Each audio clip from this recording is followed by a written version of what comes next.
अस्सलाम वालेकुम dear students. NTSC के फ़िज़िक्स का जो पोर्शन है वो नियर अबाउट कंप्लीट हमारा हो चुका था और तकरीबन 10 लेक्चर्स के अंदर हम लोगों ने उसके अलग अलग जो टॉपिक्स हैं उनको कवर किए थे। मुझे उम्मीद है कि आपने उन 10 लेक्चर्स से फ़िज़िक्स वाला जो पोर्शन है उतना पार्ट जो है वो आपका बहुत अच्छे से कवर कर लिए होंगे। अगले जो मतलब आज का लेक्चर और इसके बाद के और एक दो लेक्चर्स के अंदर जो केमिस्ट्री से रिलेटेड कुछ जो पार्ट है तो वो मैं लेने वाला हूँ। यानी आज हम बेसिक केमिस्ट्री का वो वाला पार्ट लेंगे जिसका ताल्लुक पीरियाडिक टेबल से है और गैस इक्वेशंस के साथ में है। ठीक है, तो ये एक बहुत ही बेसिक नोइयत का यानी बहुत ही बुनियादी नोइयत का बहुत ही बेसिक टाइप का ये लेक्चर होने वाला है जो इंशाल्लाह आपको बहुत सारे कंसेप्ट्स जो है वो समझने में मदद देगा। ठीक है, तो आइए देखते हैं। सबसे पहले शुरुआत करते हैं हम लोग। शुरुआत में पहला जो पॉइंट हमको देखना है वो ये है कि दुनिया की हर चीज़ जो है वो एटम से मिलकर बनी है। ओके, यानी जब हम किसी चीज़ को तोड़ते चले जाएं तो तोड़ते तोड़ते जो आखिरी ज़र्रा जो हमको मिलेगा हम उसे एटम कहते हैं। एटम का मतलब होता है एक ऐसा पार्टिकल जिसे और ज़्यादा डिवाइड ना किया जा सके। एक्चुअली ये जो वर्ड एटम है तो ये इस तरह से है, ए प्लस टम। ओके, ये जो टॉम है इसका मतलब होता है डिवाइड होना, और उसके साथ में जब हम आ लगाते हैं तो उसका मतलब होता है डिवाइड ना होने वाला। तो इस तरह से एटम का मतलब होता है एक ऐसा पार्टिकल जिसे तकसीम ना किया जा सके। ओके, तो ये थी डेफिनेशन एटम की। अब हम देखते हैं कि एटम का स्ट्रक्चर क्या होता है। तो एटम जो है वो आप याद रखिए कि एटम बुनियादी तौर पर वो गोल होता है। गोल मतलब कुर्रा नुमा, स्फेरिकल। हम इसे इंग्लिश में स्फेरिकल कहेंगे और उर्दू में हम इसे कहेंगे कुर्रवी। ठीक है, अब कुर्रवी एटम जो है तो इसके अंदर एक्चुअली ये कैसा रहेगा, यानी ये जो गोल कुर्रा जो मैंने यहाँ पे बनाया हूँ तो ये रियल में क्या होता है। तो आप लोग ध्यान में रखना कि इसके बिल्कुल बीचों बीच में एक ऐसा छोटा सा सॉलिड एक कुर्रा रहेगा। इस जगह पर बीच में ये जो चीज़ है तो ये एक सॉलिड स्फीयर है, इसके अंदर छोटा सा गोल। और इस सॉलिड स्फीयर के अंदर दो तरह के पार्टिकल्स होते हैं। नंबर 1, इसके अंदर जैसे मैं ये ग्रीन कलर से जो बता रहा हूँ तो ये प्रोटॉन्स होते हैं, और प्रोटॉन के अलावा इनके अंदर और पार्टिकल्स होते हैं दूसरे, जिनको मैं ये ब्लैक कलर से बता रहा हूँ तो इनको हम न्यूट्रॉन कहेंगे। ओके, मतलब कहने का मतलब ये हुआ कि ये जो बीच में जो सॉलिड स्फीयर जो है तो इस सॉलिड स्फीयर को, ये सॉलिड होता है, ठोस होता है, इसे हम कहेंगे न्यूक्लियस। वो उर्दू में हम इसे कहेंगे मरकज़ा। ओके, तो ये हो गया न्यूक्लियस, मरकज़ा। और उसके अंदर दो तरह के पार्टिकल हमको नज़र आ रहे। तो कौन दो लोग हैं उसके अंदर, एक है प्रोटॉन और एक है न्यूट्रॉन। तो चलो मैं यहाँ पे उनके नाम जो है वो लिखते चले जाता हूँ। सबसे पहले मैंने नाम बताया आपको प्रोटॉन्स का, और दूसरे नंबर पर जो है वो है न्यूट्रॉन्स। आप याद रखना कि इनके चार्जेस भी हैं। प्रोटॉन जो है ये हमेशा पॉजिटिव चार्ज होता है और न्यूट्रॉन जो है इनका चार्ज ज़ीरो होता है, मतलब ये चार्जलेस है, न्यूट्रल है।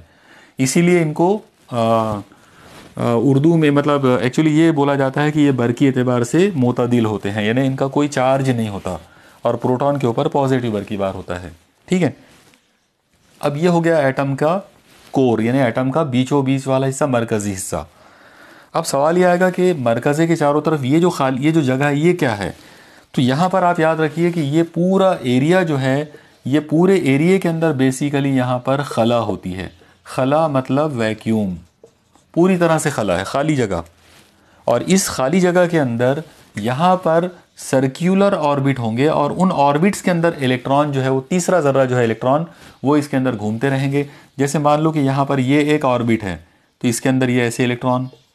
ओके, इसके बाद ये दूसरा एक ऑर्बिट है तो इसके अंदर यहाँ पे ये ऐसे इलेक्ट्रॉन, ये इलेक्ट्रॉन इसके अंदर घूमते रहेंगे। यहाँ पे ध्यान में रखिए कि इलेक्ट्रॉन जो है वो हमेशा निगेटिव होते हैं, मतलब ये यहाँ पर प्रोटॉन नंबर 1, न्यूट्रॉन नंबर 2, और अब नंबर 3 मैं यहाँ लिख देता हूँ इलेक्ट्रॉन। तो इलेक्ट्रॉन जो है वो हमेशा निगेटिव होते हैं, उनका जो बरकी बार है वो मनफी माना जाता। ओके, तो ये कहानी है एटम के स्ट्रक्चर की। बेसिकली एटम का स्ट्रक्चर ऐसा होता है। ओके, मुझे पूरा यकीन है कि आपको ये इतना पूरी ये जो पिक्चर है, ये जो पूरी डिटेल्स है, ये समझ में आ गया होगा। ठीक है, चलो अब हम इसको आगे बढ़ाते हैं। अब आप यहाँ पर एक चीज़ ध्यान में रखिए कि किसी भी एटम के अंदर जब हम दुनिया के किसी आंसर का, कोई भी आंसर अगर आप लेंगे, आंसर है ना एलिमेंट जिसे कहते हैं, ओके, तो अगर आप किसी आंसर का एटम लेते हैं, मतलब जौहर, उर्दू में हम उसे जौहर कहेंगे, तो इसके अंदर आप देखेंगे कि प्रोटॉन्स की जो तादाद है वो हमेशा इलेक्ट्रॉन्स की तादाद से इक्वल होती है। प्रोटॉन की तादाद हमेशा इलेक्ट्रॉन्स की तादाद से इक्वल होती है, यानी दोनों सेम रहेंगे। और इसका मतलब ये हुआ कि जितना पॉजिटिव बरकी बार है उतना निगेटिव बरकी बार है।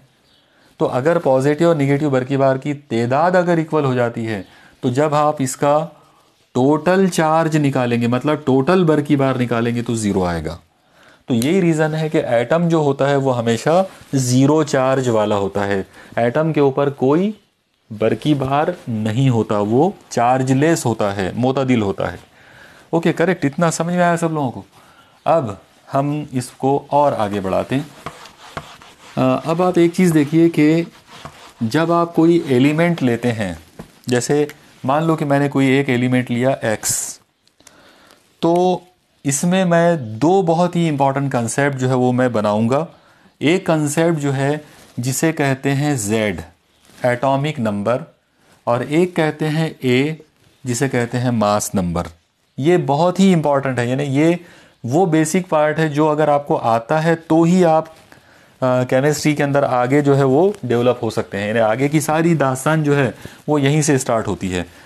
तो सबसे पहले सवाल आएगा कि एटॉमिक नंबर, उर्दू में हम कहेंगे जौहरी अदद, तो ये क्या चीज़ है? तो एटॉमिक नंबर मतलब Z, इसका मतलब होता है प्रोटॉन्स की तादाद। एकदम क्लियर अंदाज में याद रखो आप लोग, number of proton. Atomic number का मतलब होता है प्रोटॉन्स की तादाद, यानी एटम के मरकज़े के अंदर जितने प्रोटॉन होंगे, पॉजिटिव पार्टिकल जितने होंगे, उनकी तादाद को प्रोटॉन जो है उनको हम एटॉमिक नंबर कहेंगे Z। और उसी तरीके से दूसरा जो कंसेप्ट है वो है मास नंबर, मतलब A। तो अब ये मास नंबर क्या होता है? तो मास नंबर का मतलब रहेगा प्रोटॉन्स और उसके साथ में आप न्यूट्रॉन्स को मिला दो। तो अगर आपने प्रोटॉन और न्यूट्रॉन की टोटल तादाद अगर निकाल लिए, प्रोटॉन और न्यूट्रॉन की कुल मजमूई तादाद अगर बनाते हैं, वो मास नंबर है, मतलब उसे कमियत अदद कहेंगे।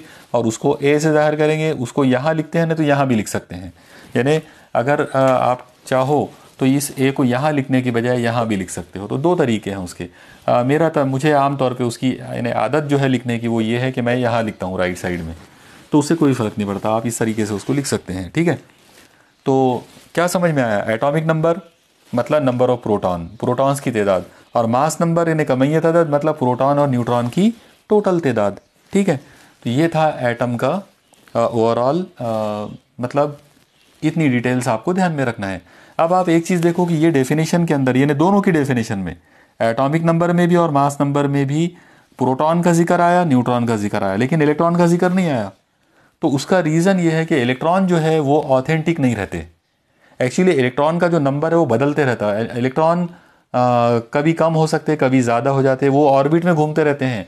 इसलिए होता ये है कि बहुत सारे अनासिर ऐसे रहते हैं जो इलेक्ट्रॉन आराम से दे देते, बहुत सारे एलिमेंट्स ऐसे रहते हैं जो इलेक्ट्रॉन लेने का काम कर लेते। इस वजह से इलेक्ट्रॉन की तादाद कभी बढ़ जाती, कभी कम हो जाती। इसलिए एटॉमिक नंबर में और मास नंबर में इलेक्ट्रॉन्स को नहीं रखा गया। इलेक्ट्रॉन्स का जो नंबर है वो बदलने वाला नंबर है, इसलिए एटॉमिक नंबर का मतलब होगा नंबर ऑफ प्रोटॉन और मास नंबर का मतलब होगा प्रोटॉन और न्यूट्रॉन की मजमूई तादाद। क्लियर? इसमें नंबर ऑफ इलेक्ट्रॉन्स का कोई तस्करा नहीं है। चलो अब चलते हैं हम लोग और आगे, यानी अब अगली स्टेप पर चलते हैं जहाँ से अब बेसिकली केमिस्ट्री का स्टार्ट होता है। तो देखिए, जैसे मैंने अभी आपको बताया कि एक एलिमेंट मान लो कि X है, ओके, तो इस एलिमेंट का जो एटॉमिक नंबर है उसको यहाँ लिखेंगे नीचे लेफ़्ट साइड में, और जो मास नंबर है उसको ऊपर लिखेंगे लेफ़्ट में या राइट में। तो चलो यहाँ मैं लिख देता हूँ उसको A को, मास नंबर को। ये है नंबर ऑफ प्रोटॉन और ये है नंबर ऑफ प्रोटॉन और न्यूट्रॉन दोनों की टोटल तादाद। ठीक है, तो अगर मान लो इसी फॉर्मूले को बेस बनाकर अगर आपसे कुछ सवालात अगर पूछ लिए जाएँ number of electron, number of proton, number of neutron के ताल्लुक से, तो आपको वो करते आना चाहिए। तो मैं एक काम करता हूँ, जस्ट आपकी मतलब आइडियाज़ क्लियर करने के लिए मैं एक मिसाल पहले आपको करा देता हूँ, ठीक है। देखिए, मान लो आपसे ये पूछा जाए कि एक एलिमेंट है यूरेनियम, जिसका एटॉमिक नंबर है 92 और मास नंबर है 238।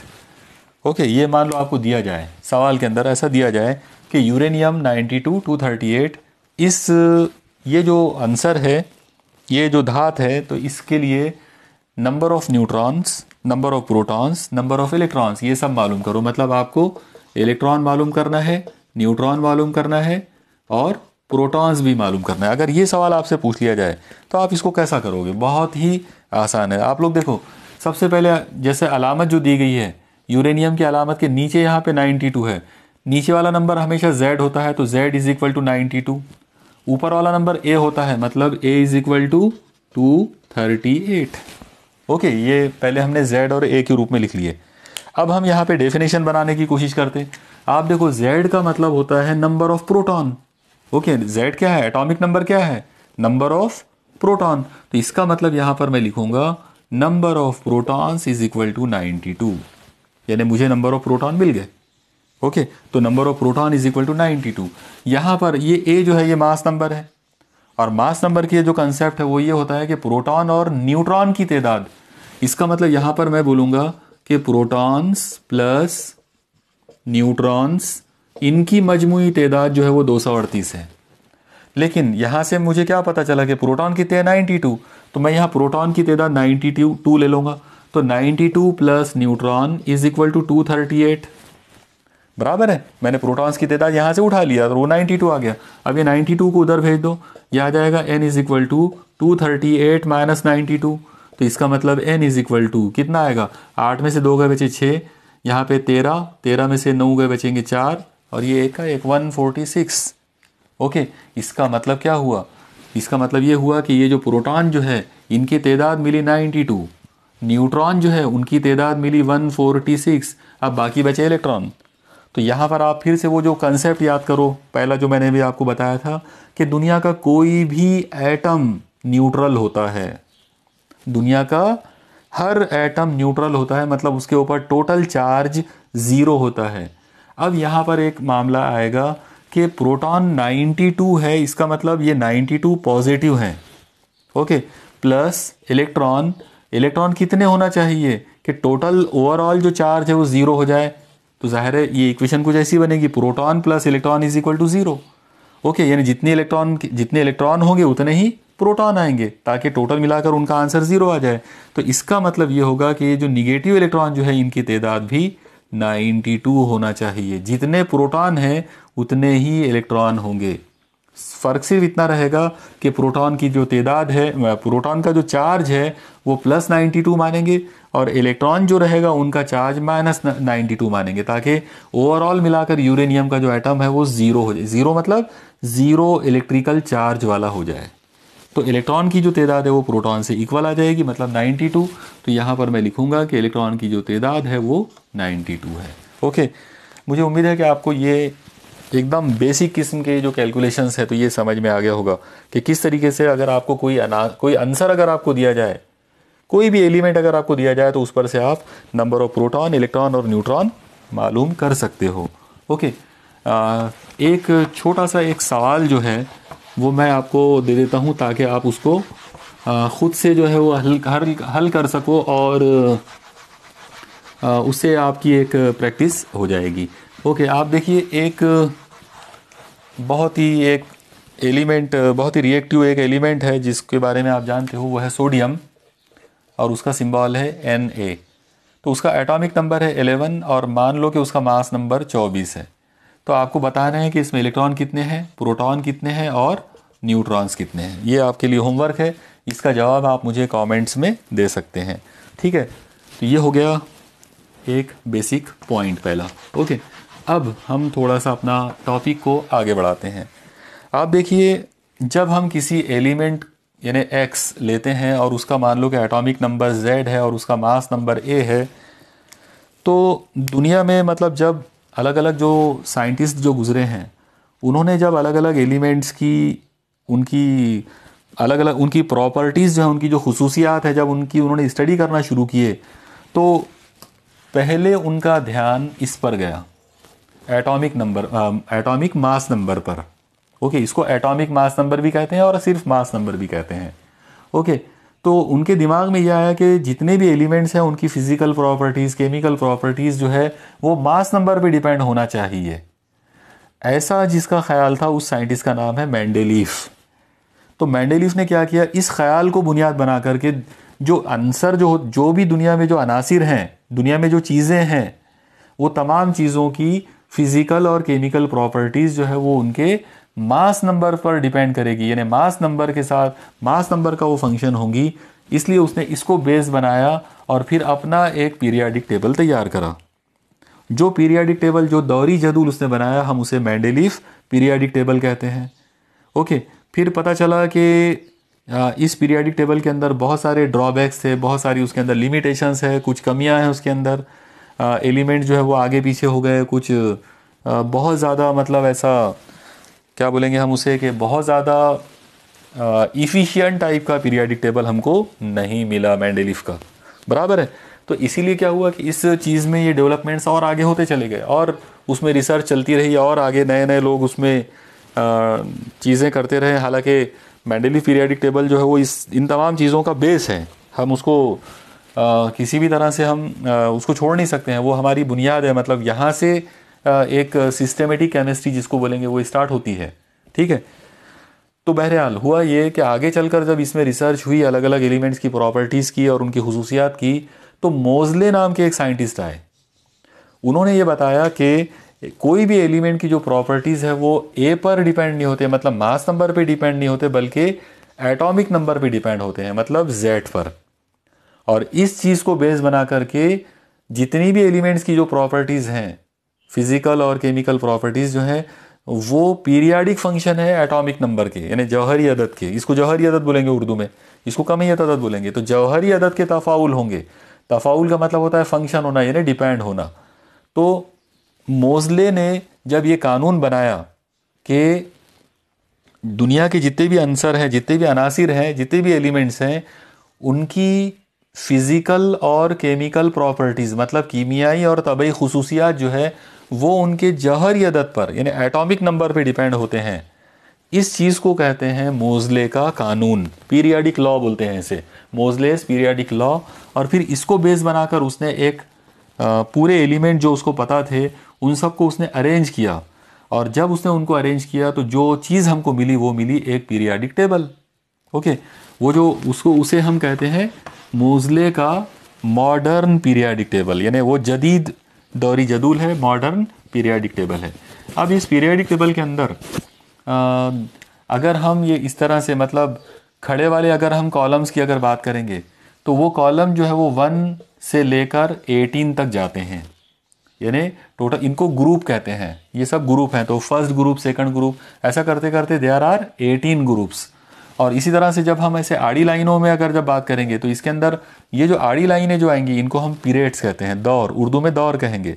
तो ऐसे टोटल मिलाकर 7 हैं, यानी इस साइड में यहाँ पर 1 2 7 ऐसे 7 अलग अलग दौर या पीरियड जो है वो होते हैं। तो दुनिया के सारे एलिमेंट जो है उसने उनको इस तरीके से 18 ग्रुप्स में और 7 पीरियड्स के अंदर बहुत ही ख़ास स्टाइल में, बहुत ही बढ़िया तरीके से उसने अरेंज कर दिया। और ये जो अरेंजमेंट जो था पीरियाडिक, मॉडर्न पीरियाडिक टेबल का, तो इसके अंदर आज दुनिया के सारे एलिमेंट जो है वो इस टेबल के अंदर जो है वो मौजूद हैं। हम इस टेबल को देखकर बहुत सारी चीज़ों की स्टडी कर सकते हैं। इस वक्त आपके स्क्रीन के ऊपर जो पीरियाडिक टेबल जो नज़र आ रहा है, आप देखिए, इसको देखकर हमको एक चीज़ समझ में आती, वो ये है कि दुनिया में जितने भी एलिमेंट्स हैं उन तमाम एलिमेंट्स का एक बड़ा हिस्सा, बड़ी तादाद जो है वो मेटल्स की है, धातों की। ओके, धातों का जो मतलब है, यानी वो लोग जो इलेक्ट्रॉन देते हैं, जिनके पास आउटर मोस्ट ऑर्बिट के अंदर इलेक्ट्रॉन होते हैं, आज़ाद इलेक्ट्रॉन, और वो आज़ाद इलेक्ट्रॉन खोने की, मतलब इलेक्ट्रॉन देने की जिनमें एबिलिटी होती है, उनको हम मेटल्स कहेंगे। तो ऐसे लोग बड़े हैं, ज़्यादा हैं, यानी तादाद में ज़्यादा हैं। इसी तरह से आप देखिए इनके अंदर एक पर्टिकुलर जगह पर आपको दिख रहा है मेटेलॉइड्स, मेटल, यानी सबसे पहले तो हमको क्या दिखा, मेटल्स जो सबसे ज़्यादा तादाद में है। फिर मामला हमको नज़र आ रहा है मेटेलॉइड्स का, उर्दू में हम इनको हम उर्दू में कहेंगे धात, और इनको हम कहेंगे धात नुमा। तो मेटेलॉइड्स ये कुछ एलिमेंट्स हैं, कुछ अनासिर हैं, गिनती में है बिल्कुल 6-7 अनासिर जो आपको बिल्कुल अलग कलर से नज़र आ रहे हैं पीरियोडिक टेबल के अंदर। ओके, आप एक बार देखिए और अच्छे से उनको। तो ये जो मेटेलॉइड्स हैं ये एक्चुअली मेटल्स और नॉन मेटल्स के बीच में है, इनकी खुसूसियात जो हैं। तो इनके बाद जो है अगला जो मामला आता है नॉन मेटल्स का। ये भी तादाद में कम है, इनको हम लोग कहेंगे अधात। अधात यानी धात का उल्टा।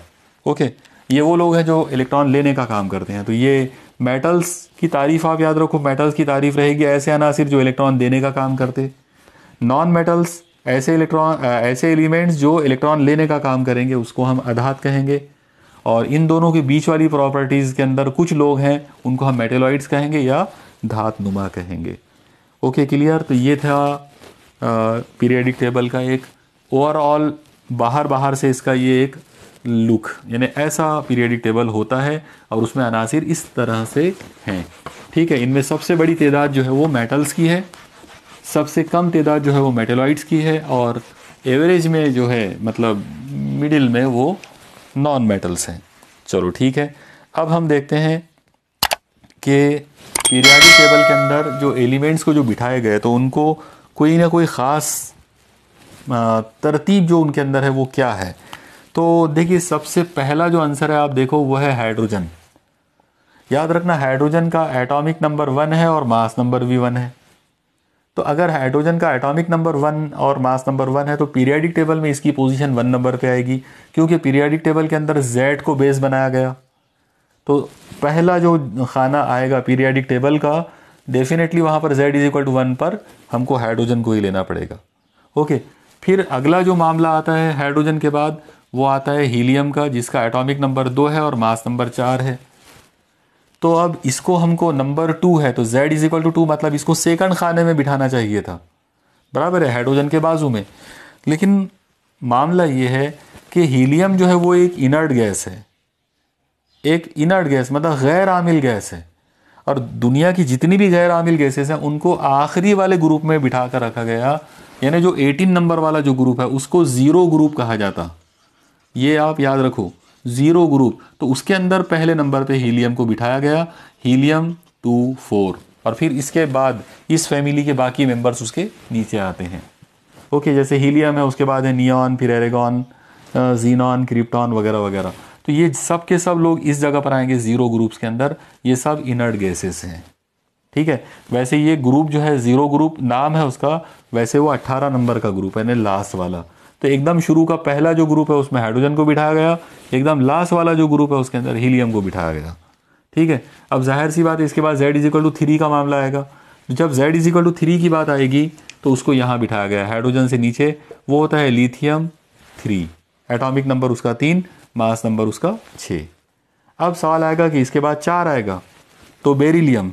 तो लिथियम के बाद जो बेरिलियम जब आएगा तो यानी एटॉमिक नंबर 4, तो फिर उसको इसके बाजू में बिठाना पड़ेगा, यानी इसके बाजू में यहाँ पर फिर बेरिलियम आएगा, फिर उसके बाद आएगा बोरॉन, फिर कार्बन, और इस तरीके से अनासिर एक के बाद एक आते जाएंगे। ठीक है, तो ये तरीका था, इसका एटॉमिक नंबर 4, इसका एटॉमिक नंबर 5, बोरॉन के बाद कार्बन, उसका एटॉमिक नंबर 6, एक के बाद एक। आप देखो बिल्कुल सीरियल नंबर से उनको बिठाए गए, इसके अंदर कोई कहीं पर भी डिस्क्रिपेंसी नहीं है, मतलब कोई ऐसा प्रॉब्लम नहीं है कहीं पर भी कि कहीं कोई आगे या पीछे हो गया है, सब लोग बिल्कुल तरतीब में बैठे हुए हैं। ठीक है, अब ये था मामला एलिमेंट्स को बिठाने का, यानी एलिमेंट्स को अलग अलग खानों में बिठाने का। अब इनको अलग अलग खानों में बिठाने के बाद एक ख़ास जो चीज़ जो नज़र आई वो ये थी कि जो पहला जो ग्रुप है उसके अंदर जो एलिमेंट्स हैं वो दुनिया के सबसे ज़्यादा रिएक्टिव मेटल्स हैं, हाइड्रोजन को छोड़कर। हाइड्रोजन जो है वो एक गैस है, लेकिन हाइड्रोजन को छोड़कर बाकी जितने भी है, जैसे लिथियम है, लिथियम के नीचे आएगा सोडियम, सोडियम के नीचे आएगा पोटाशियम। ओके, तो आप देखेंगे कि ये तमाम लोग, जैसे लिथियम का एटॉमिक नंबर 3, सोडियम का एटॉमिक नंबर 11, फिर 11 के बाद इसमें और 8 अगर मिला लिए तो पोटाशियम जो है वो सोडियम के बाद, यानी इधर यहाँ पे 8 एलिमेंट्स गुजरेंगे, और जाहिर सी बात है इस तरह से 8 अगर गुजर गए तो यहाँ पर आ जाएगा 19। ठीक है, तो इस तरीके से अनासिर जो है उनको उनकी पीरियाडिक टेबल्स उनके इस पीरियाडिक टेबल के अंदर उनके एटॉमिक नंबर के हिसाब से उनको बिठाया गया है। अब हम इनसे रिलेटेड जो है सिर्फ एक बहुत ही ख़ास एक पॉइंट देखेंगे और फिर हम कोशिश करेंगे कि केमिकल रिएक्शंस जो होते हैं तो हम वो टॉपिक पर आ जाएं ताकि जो इम्पोर्टेंट जो पार्ट है हमारा केमिस्ट्री से रिलेटेड वो शुरू हो सके। आप लोग देखिए इसमें जो पहला ग्रुप है अगर हम उसको फर्स्ट ए ग्रुप नाम दें तो उसके अंदर सबसे पहले है हाइड्रोजन, फिर है लिथियम, फिर है सोडियम, फिर पोटेशियम वगैरह वगैरह। फिर इसके बाद है सेकंड ए, फिर उसके बाद है थर्ड ए। इस तरीके से एक के बाद एक एलिमेंट्स हैं। तो इन सब की स्टडी करना जो है, इन सब की पोजीशन पता करना बहुत ज़्यादा ज़रूरी है क्योंकि उनके बगैर आप केमिकल इक्वेशंस को नहीं समझ पाएंगे। किस तरीके से केमिकल इक्वेशंस लिखे जाते हैं, उनको बैलेंस कैसे किया जाता, उनको समझने के लिए ये सारी चीज़ों का आना जो है वो बहुत ज़रूरी है। आप देखिए यहाँ पर हाइड्रोजन 1, लिथियम 3, सोडियम 11, ये 19। तो अगर हम लिथियम देखें कि लिथियम के अंदर इलेक्ट्रॉन को कैसे बिठाया गया, इलेक्ट्रॉन की तरतीब, इलेक्ट्रॉन की तश्कील, जिसको इलेक्ट्रॉनिक कॉन्फ़िगरेशन कहते हैं, यानी इलेक्ट्रॉन की तरतीब क्या होती है मदारों के अंदर अलग अलग। तो आप देखिए लिथियम के अंदर पहले मदार में 2 इलेक्ट्रॉन आएंगे और दूसरे मदार में 1 इलेक्ट्रॉन। जब हम सोडियम की बात करेंगे तो पहले मदार में 2 इलेक्ट्रॉन, दूसरे में 8 इलेक्ट्रॉन, 2 और 8 10, इसके बाद 11 है, 1 बच गया तो वो 1 इधर आएगा। ओके, जब हम पोटाशियम की बात करेंगे पहले में 2, दूसरे में 8, तीसरे में 8 और चौथे में 1। आप लोग देखो 2 और 8 10 और 8 18 और 1 19। तो आउटर मोस्ट ऑर्बिट के अंदर 1 इलेक्ट्रॉन। आप लोग देखो ये नंबर 1 ग्रुप है और इनके आउटर मोस्ट ऑर्बिट के अंदर 1 ही इलेक्ट्रॉन आ रहा है। मतलब ये हुआ कि जो ग्रुप का नंबर होता है वो आउटर मोस्ट ऑर्बिट में इलेक्ट्रॉन का नंबर होता है। यानी इससे हमको सीखने को क्या मिला, हम पीरियाडिक टेबल के अंदर किसी भी आंसर की पोजीशन को देखकर ये पता लगा सकते हैं कि उसके आउटर मोस्ट ऑर्बिट के अंदर इलेक्ट्रॉन कितने हैं।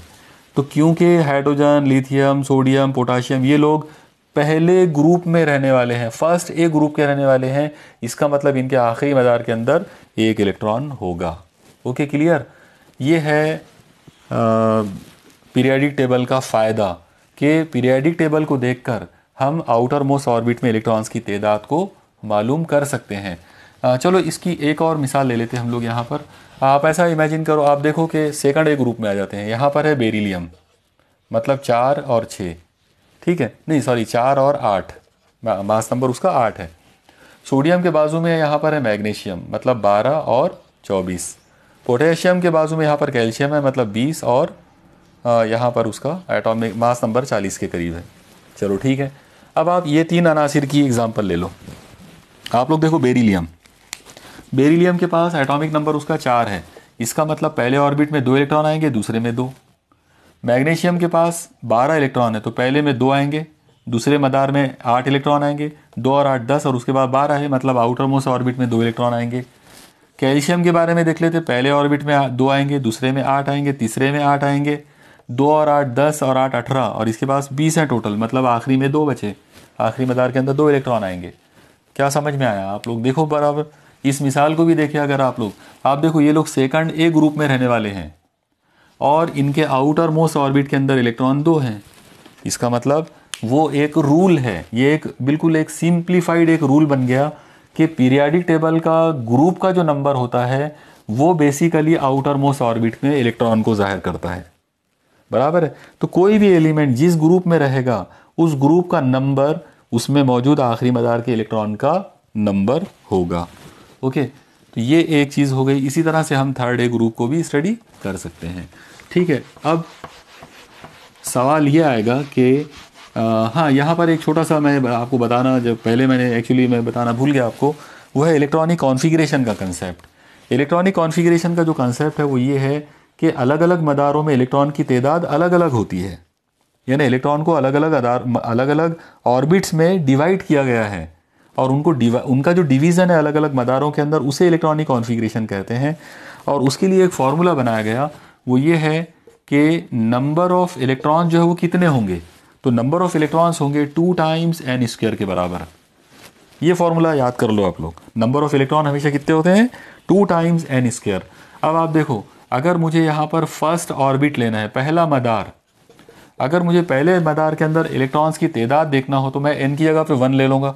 तो 1 का स्क्वायर यानी 1 और 1 इंटू 2 यानी 2, तो पहले मदार में 2 इलेक्ट्रॉन आएंगे। ओके, इसके बाद अगर मैं सेकंड ऑर्बिट अगर लेना चाहूँ तो सेकंड ऑर्बिट के अंदर इलेक्ट्रॉन आएंगे, n की जगह पे 2 ले लो तो 2 का स्क्वायर होगा 4, 4 इंटू 2 इज़ 8, यानी दूसरे मदार में 8 इलेक्ट्रॉन आएंगे। इसके बाद अगर मैं थर्ड ऑर्बिट लेता हूँ, तीसरा मदार अगर मैं लूँगा तो यहाँ पे 3 लेना पड़ेगा n की जगह पर, तो n की जगह पे 3 ले लो, 3 का स्क्वायर यानी 9, 9 दूनी 18, मतलब तीसरे मदार के अंदर 18 इलेक्ट्रॉन आएंगे। ओके, इस तरीके से आप कोई भी नंबर का ऑर्बिट ले सकते हो। कोई भी नंबर का ऑर्बिट अगर आपने लिए तो उसमें कितने इलेक्ट्रॉन होंगे उसके लिए आप ये वाला जो फॉर्मूला है, ये फॉर्मूले पर से आप उसको कर सकते हो। ओके, तो ये एक कंसेप्ट आप ध्यान में रखिए, नंबर ऑफ इलेक्ट्रॉन्स का, इलेक्ट्रॉनिक कॉन्फ़िगरेशन का। ओके, अब मैं आपको बताता हूँ कि इसकी हमको ज़रूरत क्यों पड़ रही है, मतलब हमको क्यों मालूम होना ज़रूरी है कि आउटर मोस्ट ऑर्बिट में कितने इलेक्ट्रॉन होंगे और इससे क्या फ़र्क पड़ेगा, यानी इससे हम केमिकल इक्वेशंस कैसे बना पाएंगे। तो वो अब मैं आपको एक मिसाल देकर समझाने की कोशिश करता हूँ। आप याद रखिए, दुनिया में जितने भी एलिमेंट्स हैं वो आपस में एक दूसरे के साथ रिएक्ट करते हैं। अगर मैं आपसे पूछूं कि वो रिएक्ट क्यों करते हैं, क्यों, क्या रीज़न है कि वो एक दूसरे से अमल करते हैं, वो कीमियाई अमल के अंदर हिस्सा क्यों लेते हैं, तो इस सवाल का जवाब देने के लिए एक कंसेप्ट बनाया गया और वो कंसेप्ट है वैलेंसी का। उर्दू में इसे कहते हैं गिरफ्त। ओके, वैलेंसी, वैलेंसी का मतलब होता है, एक रूल बनाया गया कि दुनिया का हर एलिमेंट चाहता है कि उसके आखिरी मदार के अंदर, आउटर मोस्ट ऑर्बिट के अंदर 8 इलेक्ट्रॉन होना चाहिए। ओके, ये आप याद रखिए, आउटर मोस्ट ऑर्बिट के अंदर 8 इलेक्ट्रॉन। तो 8 इलेक्ट्रॉन अगर बनाना है आउटर मोस्ट ऑर्बिट के अंदर तो उसके लिए वो या तो इलेक्ट्रॉन देने का काम करता या इलेक्ट्रॉन लेने का काम करता। ओके, तो इसको कहते हैं ऑक्टेट। ओके, इंग्लिश में इसे कहते हैं ऑक्टेट, उर्दू में इसे कहते हैं मुसम्मन। तो मुसम्मन का कानून या ऑक्टेट रूल, ऑक्टेट रूल या मुसम्मन का कानून ये है कि दुनिया का हर एटम चाहता है कि उसके आउटर मोस्ट ऑर्बिट में 8 इलेक्ट्रॉन हो, और ये इस ख्वाहिश की वजह से, मतलब आउटर मोस्ट ऑर्बिट में 8 इलेक्ट्रॉन बनाने के लिए या तो वो इलेक्ट्रॉन लेता है या इलेक्ट्रॉन देता है। मैं अभी आपको कुछ मिसालें देकर बताऊंगा तो आपको और क्लियर समझ में आ जाएगा। जो नंबर ऑफ इलेक्ट्रॉन वो देता है या लेता है उस नंबर को वैलेंसी कहते हैं। ओके, बहुत सारे लोग ये समझते हैं कि वैलेंसी का मतलब है number of electron in the outer most orbit, यानी आखिरी मदार में जितने इलेक्ट्रॉन हैं उनकी तादाद को वैलेंसी कहते हैं। ये गलत तस्वुर है। वैलेंसी का मतलब आउटर मोस्ट ऑर्बिट के इलेक्ट्रॉन की तादाद नहीं है, बल्कि उसका रियल मतलब होता है ऑक्टेट पूरा करने के लिए जितने इलेक्ट्रॉन उसको चाहिए, जितने इलेक्ट्रॉन वो लेगा या देगा, उस नंबर को वैलेंसी कहते हैं। ओके, चलिए मैं एक दो मिसालें आपको देता हूं ताकि आपको क्लियर कट फिर ये चीज़ समझ में आ जाए। देखिए, अगर मैं यहाँ पर मिसाल के तौर पर सोडियम ले लेता हूँ, मान लो, तो सोडियम का एटॉमिक नंबर है 11, ये आप लोग याद रख लो। ओके, अब ये एटॉमिक नंबर 11 होने की वजह से इन 11 इलेक्ट्रॉन्स को हमको तकसीम करना है अलग अलग मदारों में। ओके, तो यहाँ पर है पहला मदार, दूसरा मदार, तीसरा मदार, चौथा मदार, पांचवा मदार, ऐसे बहुत सारे ऑर्बिट होंगे एटम के अंदर। तो सवाल आएगा कि सोडियम के ऑर्बिट कितने होंगे और उसमें कहाँ कहाँ इलेक्ट्रॉन कितने आएंगे। तो 11 में से 2 इलेक्ट्रॉन यहाँ आ जाएंगे। अभी मैंने आपको बताया था कि इलेक्ट्रॉन का फॉर्मूला क्या है, 2n²। तो n की जगह पर 1 ले लो, 1 का स्क्वायर यानी 1, 1 इंटू 2 यानी 2। तो यहाँ पे पहले मदार में 2 इलेक्ट्रॉन आ गए। ओके, 11 में से 2 यहाँ चले गए। अब सवाल आएगा कि नंबर 2 में कितने आएंगे, तो यहाँ 2 ले लो, 2 का स्क्वायर 4, 4 इंटू 2 यानी 8। तो यहाँ पे 8 इलेक्ट्रॉन आ गए। तो अब टोटल इलेक्ट्रॉन 11 थे, उसमें से 2 यहाँ आ गए, 8 यहाँ आ गए, तो 2 और 8 10 हो गए, बचे कितने, 1। तो वो 1 इलेक्ट्रॉन डेफिनेटली यहाँ आएगा। ओके, और अगर ये 1 इलेक्ट्रॉन यहाँ आ गया, इसका मतलब इसकी ज़रूरत ही नहीं है, तो उसके अंदर टोटल मिला के 3 ही मदार होंगे। यानी सोडियम का जो जौहर है उसके अंदर 3 मदार होंगे, मरकज़े के अतराफ़ में 3 ऑर्बिट होंगे। पहले ऑर्बिट में 2 इलेक्ट्रॉन, दूसरे ऑर्बिट में 8 इलेक्ट्रॉन, तीसरे ऑर्बिट में 1 इलेक्ट्रॉन। अब सवाल ये आता है कि ऑक्टेट पूरा करना है, मुसम्मन का कानून याद करो। ओके, मुसम्मन का कानून, ऑक्टेट रूल याद करो। ऑक्टेट रूल का मतलब ये है कि दुनिया का हर एलिमेंट चाहता है उसके आउटर मोस्ट ऑर्बिट के अंदर 8 इलेक्ट्रॉन होना चाहिए। अब आप गौर करो, सोडियम का आउटर मोस्ट ऑर्बिट ये है। ओके, अब इस आउटर मोस्ट ऑर्बिट के अंदर एक इलेक्ट्रॉन है, इसका मतलब ये हुआ कि वो 8 इलेक्ट्रॉन बनाने की कोशिश करेगा यहाँ पर, वो चाहेगा कि यहाँ पे 8 इलेक्ट्रॉन हो जाए एक की जगह पर, तो उसको 7 इलेक्ट्रॉन लाना पड़ेगा। ओके, अब आप गौर करो, अगर उसको 7 इलेक्ट्रॉन कहीं से मिलते हैं, किसी जगह, किसी और जगह से कोई और एलिमेंट्स के साथ अगर उसको 7 इलेक्ट्रॉन अगर मिलेंगे तो वो 7 इलेक्ट्रॉन लाने की कोशिश करेगा। ओके, लेकिन यहाँ एक और तरीका ये है कि एलिमेंट्स शॉर्टकट भी यानी शॉर्टकट में भी काम करते हैं। ये सोडियम ये चाहेगा कि ऑक्टेट पूरा करना है तो 7 इलेक्ट्रॉन लाना, दूसरों से लेना है, या फिर एक काम किया जा सकता है कि अगर वो ये जो एक इलेक्ट्रॉन है वो ये इस इलेक्ट्रॉन को दे दे किसी को। ओके, अगर वो ये एक इलेक्ट्रॉन किसी को दे देता है तो आप लोग इमेजिन करो, अगर उसने ये एक इलेक्ट्रॉन दे दिया तो फिर ये ऑर्बिट ख़त्म हो गया, और अगर ये ऑर्बिट ख़त्म हो गया तो अब ये आउटर मोस्ट ऑर्बिट है और इसके अंदर 8 इलेक्ट्रॉन है, तो इसकी ख्वाहिश पूरी हो गई। आउटर मोस्ट ऑर्बिट में 8 इलेक्ट्रॉन होना चाहिए। इसकी ख्वाहिश ये नहीं थी कि तीसरे मदार में ही 8 इलेक्ट्रॉन होना चाहिए, इसकी ख्वाहिश ये थी कि आउटर मोस्ट ऑर्बिट के अंदर 8 इलेक्ट्रॉन होना चाहिए। एक बार फिर से आप देखो, ये पूरी कहानी देखो, बहुत सिंपल है। यहाँ पर इसके बाद टोटल मिलाकर 3 ऑर्बिट हैं, पहले में 2, दूसरे में 8, तीसरे में 1। ये इस जगह पर 8 बनाने का मतलब है कि 7 इलेक्ट्रॉन दूसरे से लो। और इसका एक दूसरा तरीका ये है कि ये एक इलेक्ट्रॉन को दे दो किसी को।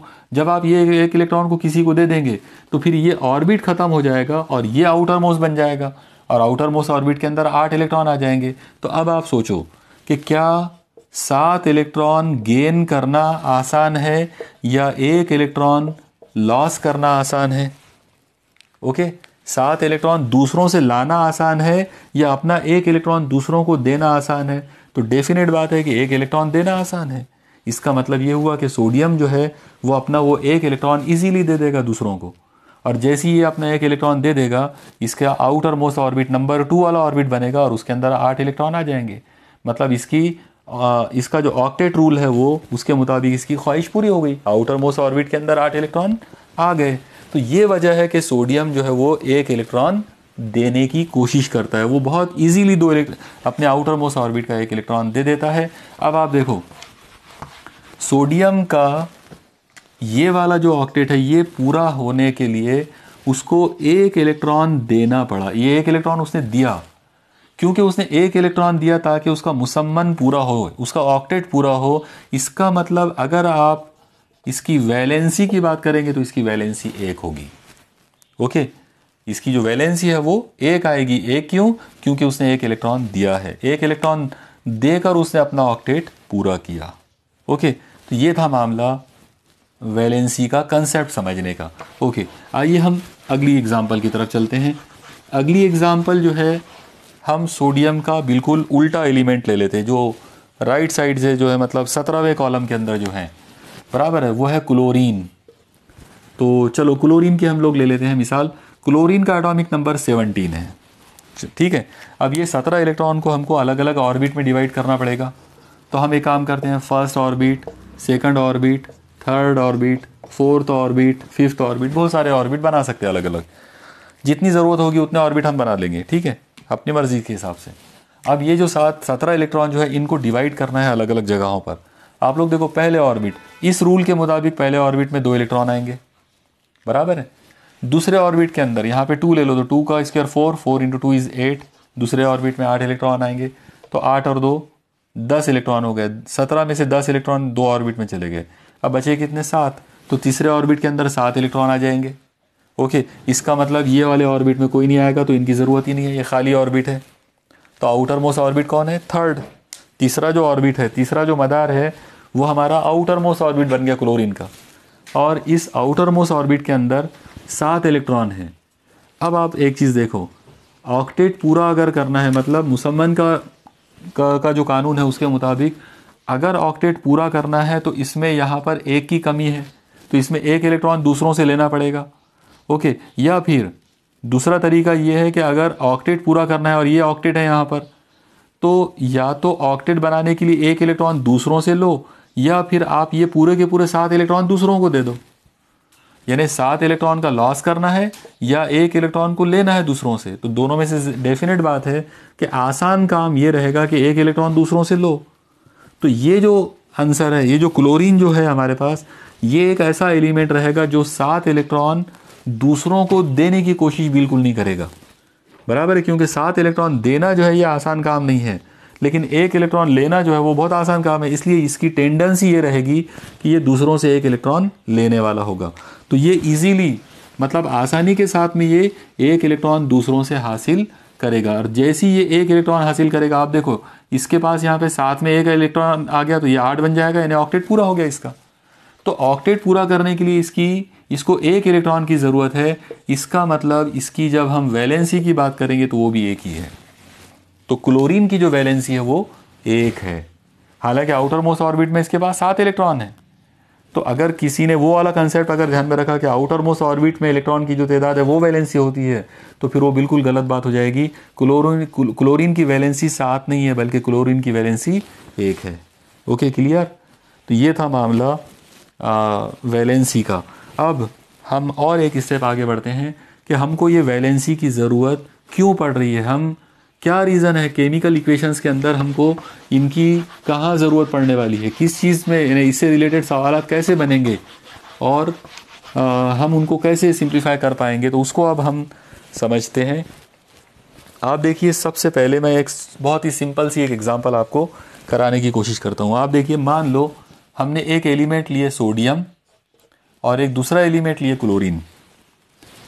जाहिर सी बात है, जब सोडियम और क्लोरीन इन दोनों के दरमियान रिएक्शन होगी तो नतीजे में एक नया एलिमेंट तैयार होगा और उसको हम बोलेंगे NaCl।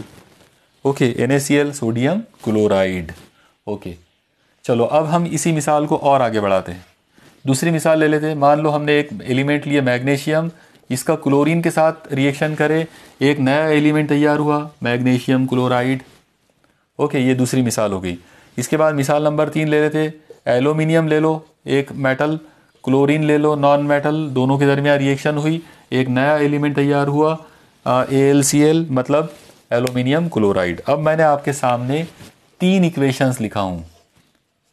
अब सवाल यह है कि ये तीनों इक्वेशंस राइट है, रॉन्ग है, क्या इनमें गलती है, क्या ये मुतवाज़न है, मतलब क्या ये बैलेंस रिएक्शंस है, नहीं है, कैसे हैं, क्या है, इनमें क्या कमी ज़्यादती है, वो हमको देखना है। तो इसको चेक करने के लिए रिएक्शंस के हिसाब से अगर बात करेंगे तो ये सब सही है, ये सारे रिएक्शंस होते हैं, ये सारे कंपाउंड बनते हैं। ओके, लेकिन अब हमको इसके अंदर इनकी बारीकी के साथ में हमको इनकी जांच करना है कि रियल में ये क्या होते हैं। आप लोग देखो, सबसे पहले जब हम सोडियम की बात करेंगे तो सोडियम की वैलेंसी है +1 और क्लोरीन की है -1, क्योंकि ये 1 इलेक्ट्रॉन लेने की कोशिश करता, ये 1 इलेक्ट्रॉन देने की कोशिश करता। ये दोनों आपस में जब मिलेंगे तो डेफिनेटली वो ये लोग बनाएंगे। इसका मतलब ये केमिकल रिएक्शन में कोई गड़बड़ नहीं है, ये बिल्कुल करेक्ट इक्वेशन है। ओके, आइए अब सेकंड इक्वेशन पे नज़र डालते हैं। आप लोग देखो, जब हम मैग्नीशियम की बात करेंगे, सेकंड इक्वेशन के अंदर है मैग्नीशियम। मैग्नीशियम कहाँ का रहने वाला है, आपके दिमाग में ये सवाल आना चाहिए। तो मैग्नीशियम सेकंड A ग्रुप का है, पीरियाडिक टेबल आप अपने दिमाग में फिट करो। मैग्नीशियम सेकंड A ग्रुप में रहने वाला है। इसका मतलब मैग्नीशियम की वैलेंसी 2 है, इसके आउटर मोस्ट ऑर्बिट में 2 इलेक्ट्रॉन है, तो इसकी वैलेंसी जो है वो +2 है। ओके, और जब क्लोरीन की बात करेंगे उसकी वैलेंसी 1 है, -1। इसका मतलब क्लोरीन जो है वो कोई 1 से ही मिलता है, लेकिन मैग्नीशियम 1 से नहीं मिलता। इसको अपनी वैलेंसी पूरी करने के लिए इसको 2 की ज़रूरत पड़ेगी। इसका मतलब ये 1 क्लोरीन से नहीं मिलेगा बल्कि 2 क्लोरीन से मिलना पसंद करेगा। ओके, समझ में आया। इसका मतलब ये हुआ कि जब हम ये वाली इक्वेशन को बनाने की कोशिश करेंगे तो अपने आप में ये इक्वेशन अभी फ़िलहाल गलत है, क्योंकि मैग्नीशियम 1 क्लोरीन से नहीं मिलता, वो हमेशा दो लोगों से मिलता है। तो हम क्या करेंगे, यहाँ पर 2 लगा देंगे। ओके, यानी मैग्नीशियम का जो रिएक्शन है वो 1 क्लोरीन से नहीं होगा बल्कि 2 क्लोरीन के साथ में होगा, 2 क्लोरीन के अलग अलग एटम से होगा। और ये दोनों क्लोरीन एटम मैग्नीशियम के साथ जब मिलेंगे तो ये बन जाएगा MgCl2। और अब आप देखो कि क्लोरीन की भी वैलेंसी पूरी हो गई, मैग्नीशियम की ख्वाहिश भी पूरी हो गई। मैग्नीशियम 2 लोगों से मिलना चाहता था, उसको 2 लोग मिल गए, दोनों क्लोरीन को 1 से ही मिलता है क्लोरीन, तो ये 1 क्लोरीन 1 मैग्नीशियम से मिल गया, दूसरा क्लोरीन जो है वो भी यही मैग्नीशियम से मिल गया, मैग्नीशियम क्लोराइड तैयार हो गया। ये इक्वेशन अब करेक्ट हुई। ओके, अब आप तीसरी इक्वेशन देखो। तीसरी इक्वेशन के अंदर एल्यूमिनियम है। एल्यूमिनियम जो है आपको सबसे पहला सवाल तो ये आएगा कि ये रहने वाला कहाँ का है, मतलब पीरियाडिक टेबल में इसकी पोजीशन क्या है। तो एल्यूमिनियम जो है वो थर्ड ग्रुप का रहने वाला है, तीसरे ग्रुप। और अगर ये तीसरे ग्रुप में है मतलब इसके आउटर मोस्ट ऑर्बिट के अंदर 3 इलेक्ट्रॉन होंगे, और अगर इसके आउटर मोस्ट ऑर्बिट में 3 इलेक्ट्रॉन है इसका मतलब इसकी वैलेंसी 3 है। और अगर इसकी वैलेंसी 3 है तो इसका मतलब ये हुआ कि ये 3 इलेक्ट्रॉन खोने की कोशिश करेगा। बाजू में क्लोरीन है, क्लोरीन को एक ही इलेक्ट्रॉन की ज़रूरत है। क्लोरीन हमेशा एक से ही मिलता है, एल्यूमिनियम एक से कभी नहीं मिलेगा, वो हमेशा 3 से मिलेगा। इसका मतलब ये है कि अगर इस एल्यूमिनियम की ख्वाहिश पूरी करना है तो यहाँ पर हमको 3 क्लोरीन लेना पड़ेगा। एक क्लोरीन से काम नहीं बनने वाला, 3 क्लोरीन लेना पड़ेगा। अब जब आप एक एल्यूमिनियम का 3 क्लोरीन एटम के साथ में रिएक्ट करोगे तो ये तीनों इसके साथ जुड़ जाएंगे, आपको मिलेगा AlCl3। अब आप देखो आपके पास जो चीज़ तैयार हो रही है वो बिल्कुल एक परफेक्ट, अब रिएक्शन बिल्कुल कंप्लीट हो गई। एल्यूमिनियम क्लोराइड AlCl3, इसको एल्यूमिनियम ट्राइक्लोराइड भी बोल सकते हो, इसको मैग्नीशियम डाइक्लोराइड भी बोल सकते हैं, डाई यानी 2, ट्राई यानी 3, और ये सोडियम क्लोराइड है, ये सिंगल क्लोराइड यानी क्लोरीन एक ही है उसके अंदर। तो अब ये रिएक्शंस जो है पूरी तरह से बैलेंस हो गए हैं, क्योंकि हमने इसके अंदर उनकी वैलेंसीज का, उनकी कमियतों का बराबर ख्याल रखे। अब इससे रिलेटेड जो सवाल एग्ज़ाम में पूछ सकते हैं आपसे वो ये है कि कोई भी केमिकल इक्वेशन, कोई भी केमिकल रिएक्शन जो होती है, केमिकल इक्वेशन जो हम लिखते हैं बैलेंस केमिकल इक्वेशन, वो कौन से कानून पर बेस्ड होती है, मतलब किस कानून को ध्यान में रखकर केमिकल इक्वेशन जो है उसको बैलेंस किया जाता। तो आप लोग याद रखिए उसका सीधा सिंपल सा जो जवाब है वो रहेगा law of conservation of mass, यानी कमियतों की बका का कानून। हम ये चेक करेंगे कि जब भी कोई केमिकल इक्वेशन हम लिखें तो उसके अंदर रिएक्टेंट साइड, मतलब ये वाली साइड जो आमिल अशिया है और ये हासिल अशिया है, तो रिएक्टेंट साइड में तमाम लोगों की कमियतें, तमाम अनासिर की कमियतें, और प्रोडक्ट साइड में टोटल कमियतें, वो बिल्कुल इक्वल आना चाहिए। अगर दोनों तरफ मतलब कि केमिकल रिएक्शन की रिएक्टेंट साइड और प्रोडक्ट साइड दोनों तरफ अगर कमियतें इक्वल आती हैं तमाम एलिमेंट्स की, तो ही जाकर वो केमिकल इक्वेशन जो है वो बैलेंस्ड मानी जाती है। ओके, मुझे पूरा यकीन है कि आपको ये एग्जाम्पल और वैलेंसी का जो तस्वूर है वो आपको समझ में आ गया होगा। ओके, चलो एक मिसाल हम लोग और भी लेते हैं जो बहुत ही ज़्यादा आम फहम और बहुत ही कॉमन है। आप देखिए, मान लो कि हमने हाइड्रोजन गैस लिए, फिर हमने ऑक्सीजन गैस लिए, बल्कि इसको और भी मैं सिंप्लीफाई कर देता हूँ। मान लो कि हमने हाइड्रोजन लिए और हमने ऑक्सीजन लिए, और हमको मालूम है कि इन दोनों को मिलाने पर पानी तैयार होता है, और पानी का हमको फॉर्मूला पता है H2O। ओके, तो सवाल ये है कि क्या ये रिएक्शन ऐसा अगर लिखते हैं कि हाइड्रोजन में ऑक्सीजन मिलाया और पानी तैयार हुआ, ओके, तो ये रिएक्शन क्या सही होगी ऐसा लिखना?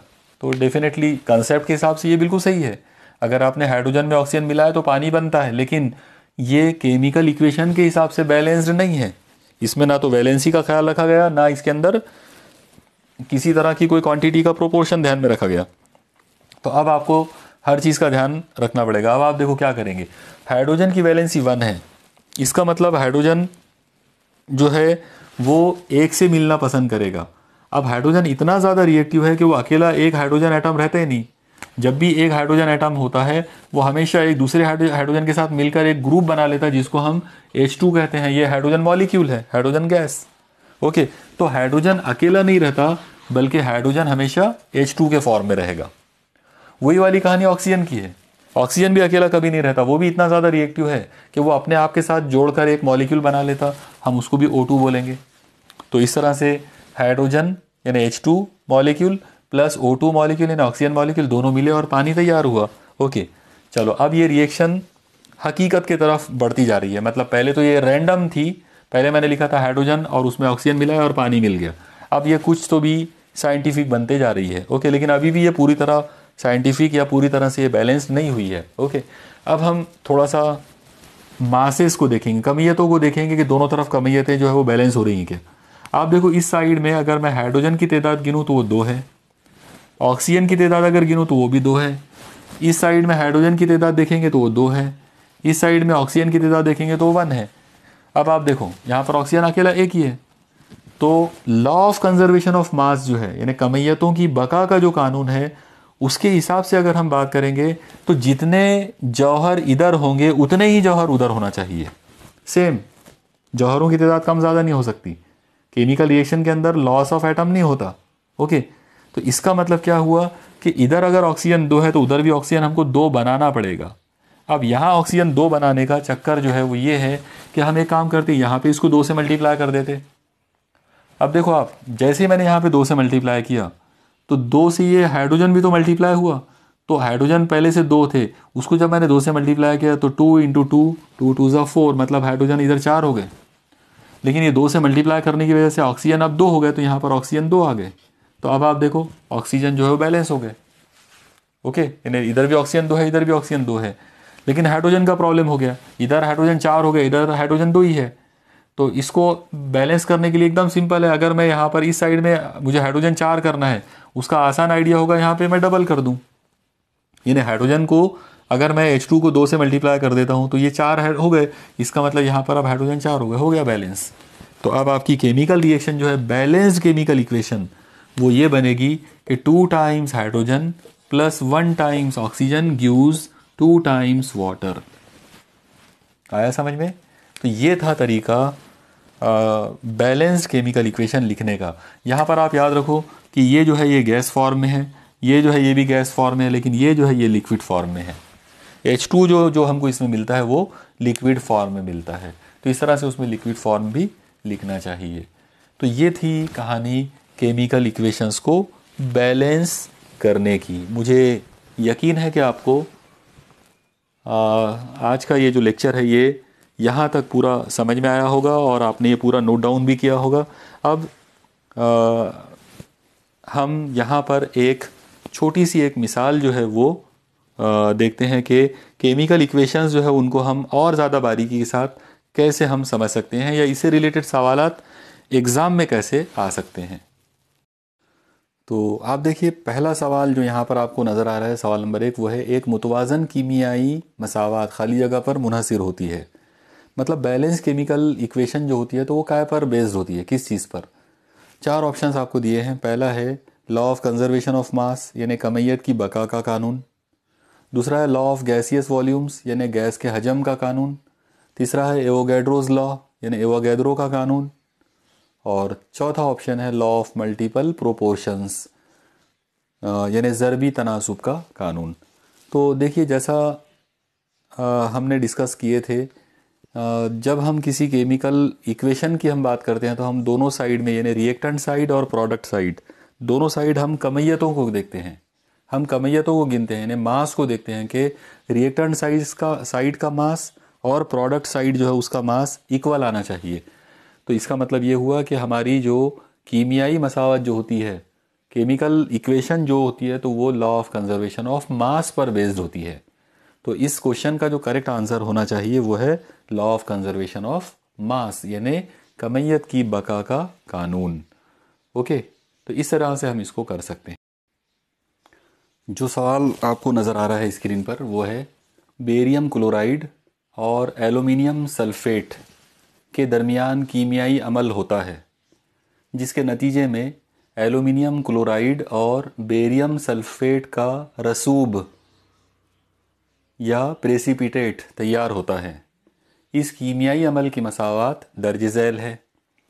P times BaCl2 plus Q times Al2SO4/3 gives R times AlCl3 plus S times BaSO4।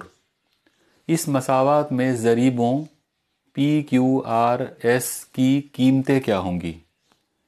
और नीचे आपको टेबल में 4 अलग अलग वैल्यूज़ जो हैं वो दी गई हैं। P की वैल्यू, P, Q, R और S की अलग अलग वैल्यूज़ हैं। जैसे A है 3, 1, 2, 3, B की वैल्यू है 3, 2, 3, 2, C है 1, 2, 3, 3 और D है 3, 1, 3, 2। तो इनमें से आपको सही जो आंसर है वो सिलेक्ट करना है। तो सबसे पहले आइए नज़र डालते हैं कि इस इक्वेशन को हम बैलेंस कैसे करेंगे, क्योंकि जब तक हमको इसको बैलेंस करना नहीं आएगा तब तक हम इसमें P और Q और R और S की वैल्यूज़ जो हैं वो हम सही ढंग से कैलकुलेट नहीं कर पाएंगे।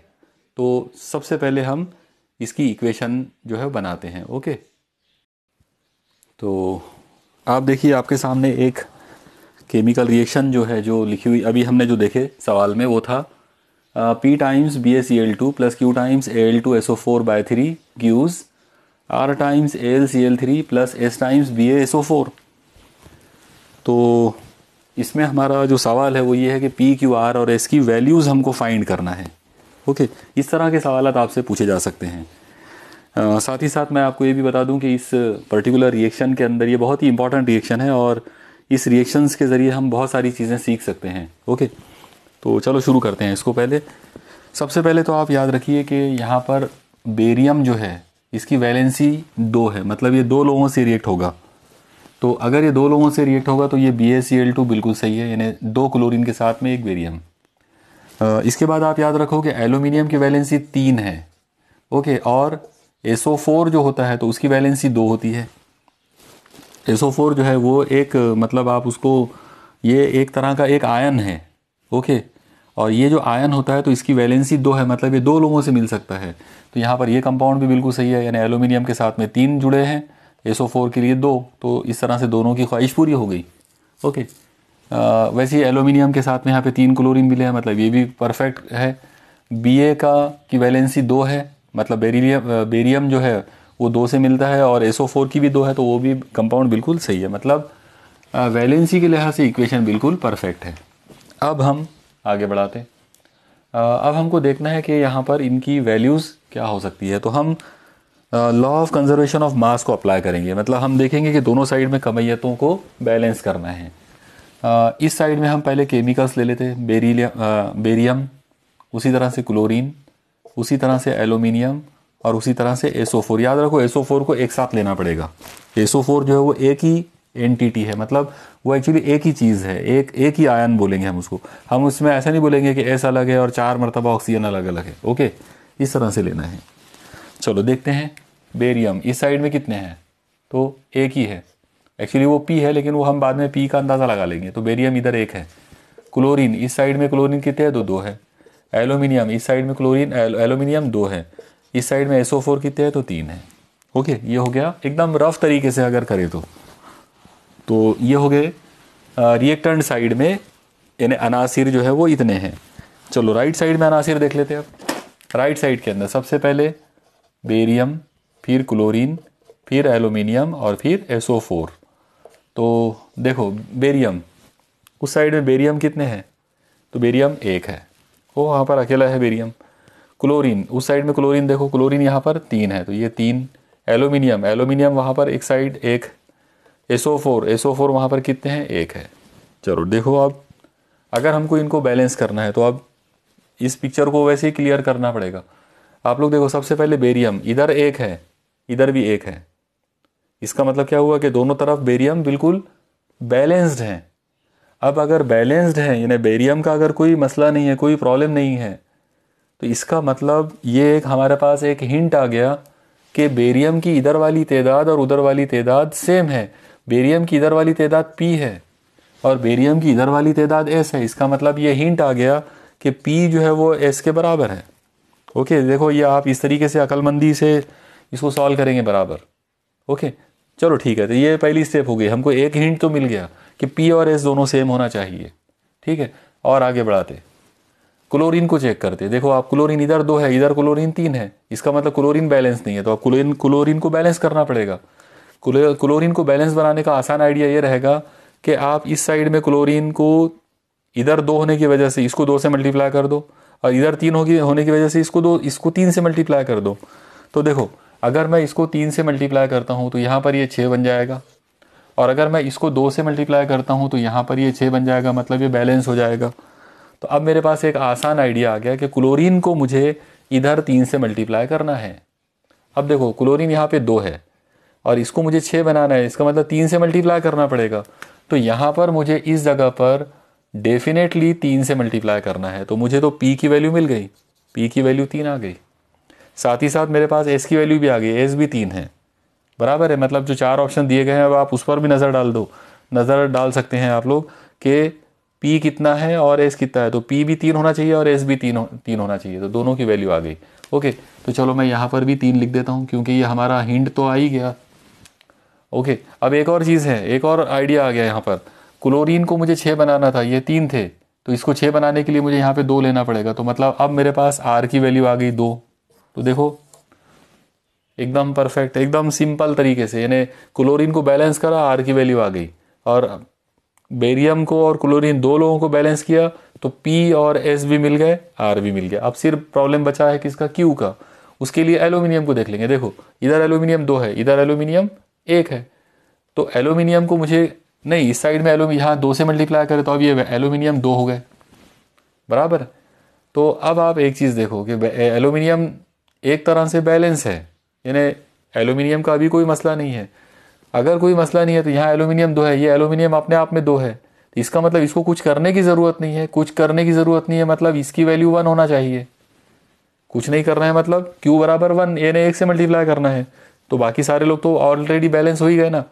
वैसे भी अच्छा एक और चीज़ देख लो, यहाँ पे ये 3 से मल्टीप्लाई करे तो इधर ये SO4 भी 3 हो गए, तो ये बैलेंस हो गया, मतलब मसले सारे ख़त्म हो गए। तो Q की वैल्यू कितनी आ गई, 1। ओके, यानी एल्यूमिनियम पर से हमने अंदाज़ा लगा लिया कि Q की वैल्यू जो है वो 1 होना चाहिए।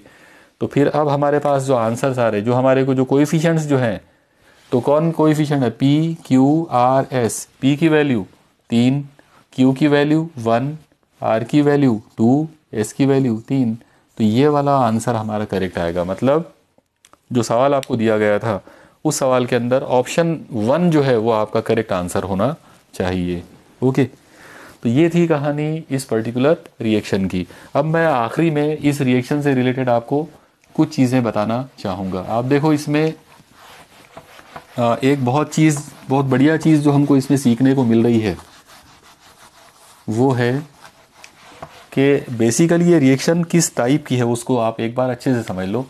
आप लोग देखो, मान लो एक एलिमेंट मेरे पास, मान लो A है जो कि पॉजिटिव नेचर वाला है, और उसके साथ में एक एलिमेंट है जो B निगेटिव वाला है। इसको मैं रिएक्ट करता हूँ एक तीसरे एलिमेंट के साथ में, एक नए एलिमेंट के साथ में जिसके अंदर 2 लोग हैं C और D, और वो भी प्लस और माइनस वाले नेचर के हैं, यानी उसके अंदर एक पॉजिटिव आयन है और एक निगेटिव आयन है। तो ये मेरा पहला रिएक्टेंट, ये मेरा दूसरा रिएक्टेंट। जब ये आपस में जुड़ेंगे, जब आपस में ये रिएक्शन करेंगे तो इसका पॉजिटिव इसके निगेटिव के साथ मिलेगा। मतलब यहाँ पर ये ऐसा हो जाएगा, ये A प्लस और D माइनस प्लस इसका निगेटिव इसके पॉजिटिव से मिलेगा, मतलब C प्लस और B माइनस। ये वाली रिएक्शन के अंदर आप लोग देखो कि ये लोग आपस में अदला बदली कर रहे हैं, यानी कहीं ना कहीं इसके अंदर एक्सचेंज जैसा होते हुए नजर आ रहा है। इसका एलिमेंट इसके साथ मिला, जैसे आप देखो ये जो A है इसके साथ में D आ गया, और ये जो B है ये C के साथ चला गया। इसका मतलब ये हुआ कि इसमें डिस्प्लेसमेंट 2 बार हुआ, इसमें जो हटाव का जो अमल हुआ डबल हुआ, इसलिए इसको बोलते हैं डबल डिस्प्लेसमेंट रिएक्शन। यानी इस तरह की जो रिएक्शन होती है ये डबल डिस्प्लेसमेंट रिएक्शन कहलाती है। यानी इसको उर्दू में हम कहेंगे दोहरे हटाव वाला अमल। तो दोहरे हटाव डबल डिस्प्लेसमेंट रिएक्शन है ये, और डबल डिस्प्लेसमेंट रिएक्शन होने की वजह से इसके अंदर हमको 2 मरतबा डिस्प्लेसमेंट होते हुए दिखाई दे रहा है, यानी 2 लोग जो हैं वो डिस्प्लेस हो रहे हैं इसके अंदर। Okay, clear.